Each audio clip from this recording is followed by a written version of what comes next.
Oi pessoal, tudo bem? Estamos de volta aqui com nossos vídeos, né, da parte de usinagem, parte de CNC, parte de CAM. E aí no caso, esse aqui vai ser o último vídeo aqui desse ciclo. No último vídeo a gente tinha finalizado exatamente com a parte aqui do pós-processador, né? Então aqui eu selecionei ele, né, selecionei o arquivo e coloquei aqui no Word como eu tinha dito. E aí por que eu coloco aqui? Porque no Word ele tem uma ferramenta que é exatamente isso aqui, ó, de localizar, né? E aí no caso, essa ferramenta de localizar, tanto a de localizar como a de substituir, né, serão úteis aí para a gente poder ser mais rápido aqui na operação. Eu vou colocar aqui localizar, né? E eu já tenho até testado aqui para verificar o número de G2 que tem aqui no processo. E aí no caso, basicamente tem 3 linhas com o G2, né, a 188, a 220, a 238. Então essas linhas aqui elas precisam ser substituídas por G3. Só que o G3, né, ele tem bem mais, né, tem bem mais linhas com o G3, né.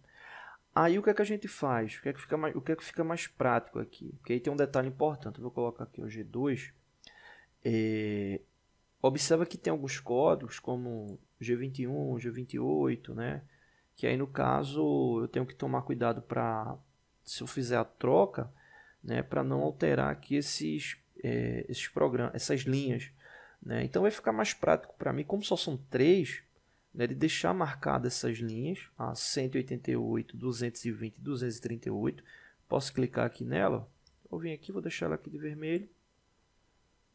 Vou voltar aqui para localizar. Aí tem a 220. Tem a 238. Também tem aqui G2. Vou deixar ela marcada aqui porque depois eu só faço alteração manual nela. Beleza, deixei aqui marcadas que tem G2. Vou vir agora aqui em substituir, né?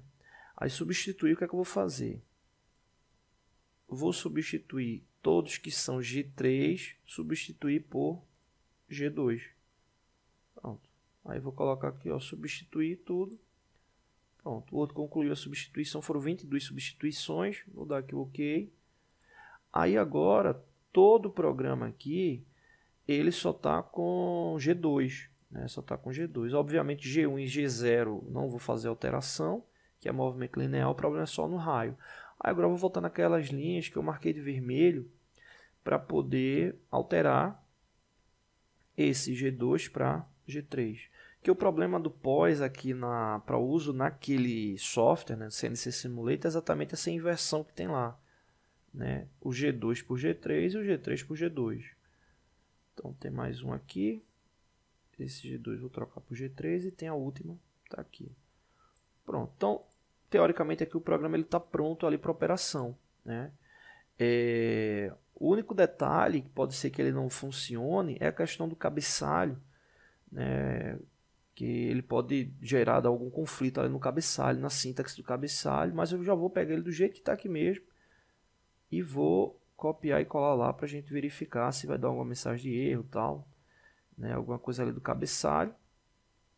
E aí só do cabeçalho é tranquilo, é só alterar a sintaxe dele, né, para o cabeçalho padrão do CNC Simulator. Então copiei aqui, vim para aqui e agora eu vou apertar aqui o Ctrl V. Então todo o programa está lá, né? E aí muita gente diz, poxa, é muito complexo, né? Você vai ter que fazer o desenho, né? Se preocupar com ferramenta e tal. É uma questão sempre de prós e contras, né? Essa peça ela não é tão complexa. Você pega uma peça com muito detalhe, qualquer erro na programação manual vai ser repassado para a peça. Nesse caso aqui, utilizando o CAM, minimiza muito, né, essa questão aí do erro.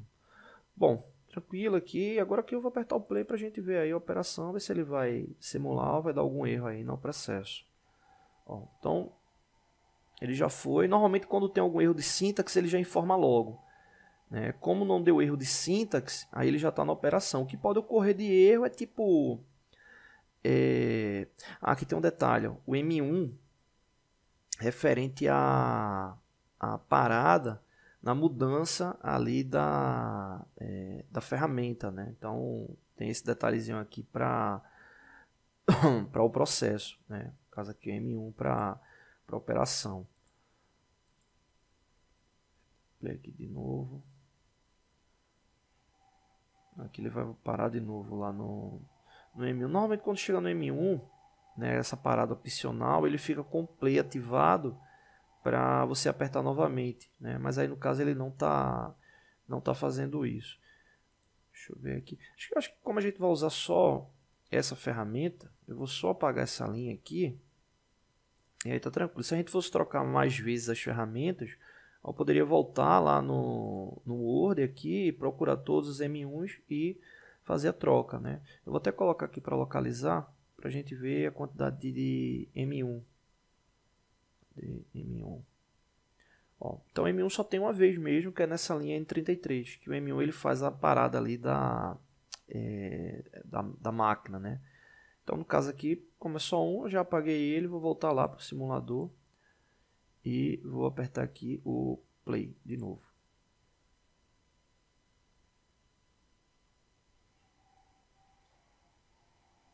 Essa peça, acho que eu deixei ela com diâmetro 45, né? Ele faz o faceamento ali pelo centro, né? Então a gente poderia regular o diâmetro dela ali para 40, mas não vai ter tanta importância não. Sim, o que pode ocorrer de erro aí no programa é uma colisão, né? Aí no processo. Aí vê que ele está tirando bastante material, né? Acho que é porque o diâmetro foi 45, né? O diâmetro final da peça foi 40, né? Aí ele ficou com essa ação. Mas agora aí que pode ocorrer alguma colisão, ele informar, você ficar atento com a linha que vai ter a colisão, fazer a adição da linha, né? Porque no CAN, né, o processo ele já rodou perfeito, como a gente viu o ciclo, né? E aí tem todo aquele detalhe, né, que ele vai fazer o desbaste, vai fazer o acabamento. Um detalhe do HSM CAN ali do Inventor é exatamente a questão como ele trabalha com topologia, né? Aí você tem aquela questão de o software ele vai trabalhar para que a ferramenta chegue lá na condição final da peça. Aí você diz, mas não é isso que tem que ser feito? É porque às vezes você vai ver movimentos que ficaria melhor que fosse de uma determinada maneira do que o daquela que o software está mostrando, né? Então tem esses detalhes também, e aí você às vezes tem um trabalho a mais ali para tentar corrigir, às vezes até não dá para corrigir, né? Então depende muito lá do tipo de peça que você está executando, né? Existem vários softwares, né, de CAM, né? Esse do Inventor CAM você tem essa versão educacional, então é bem interessante ele. Então aí ele vai agora para o ciclo de acabamento, né? Fez o desbaste e aí ficou 3 passadas, né, se eu não me engano, né? Não, do acabamento é 2, né? Ele tinha o pré-desbaste e aí depois o acabamento, né? Aí no caso o pré-desbaste era um movimento e para o acabamento 2. Então ele fez o pré-desbaste, fez o acabamento primeiro, acho que ainda tem mais um movimento ali do acabamento para encerrar o ciclo. Pronto, é isso mesmo, aí vai ter mais um. Aí veja que ele deixou um material ali. Não, acho que foi o último mesmo. Deixa eu tirar aqui para a gente observar. Vou mandar aqui a câmera. E pronto, essa aqui fica boa para a gente observar. Esse material que ficou aqui, deixa eu dar um zoom aqui. Esse material que ficou aqui, ó, tem uma explicação de por que ele ficou. Quando a gente fez o desbaste, a gente fez a delimitação da peça ali para a operação passando do comprimento dela. Aí como eu mostrei essa questão do desbaste do acabamento, né, ali no processo, quando foi para o acabamento, eu não me atentei em colocar esse valor aqui passando. É por isso que ficou esse material aqui. Aí no caso a correção para esse problema seria exatamente aqui na parte do acabamento. Vou botar aqui em editar. Seria aqui na parte do acabamento, ó, a gente alterar esse comprimento aqui, ó. Vou dar um zoom aqui. Esse comprimento aqui, onde está essa linha aqui, com essa cor aqui diferente, para ele vir para aqui. Da mesma forma como a gente deixou lá no desbaste. Mas aí é só o detalhe mesmo. Bom, então, processo lá feito. Vou mudar aqui a câmera. Pronto, processo feito. Então, tem basicamente esse detalhe aí do processo. Aí veja que o que foi que a gente precisou fazer depois do desenho. A gente precisou converter quem era G2 para G3, G3 para G2. Né? No caso, a gente converteu aqui usando o Word.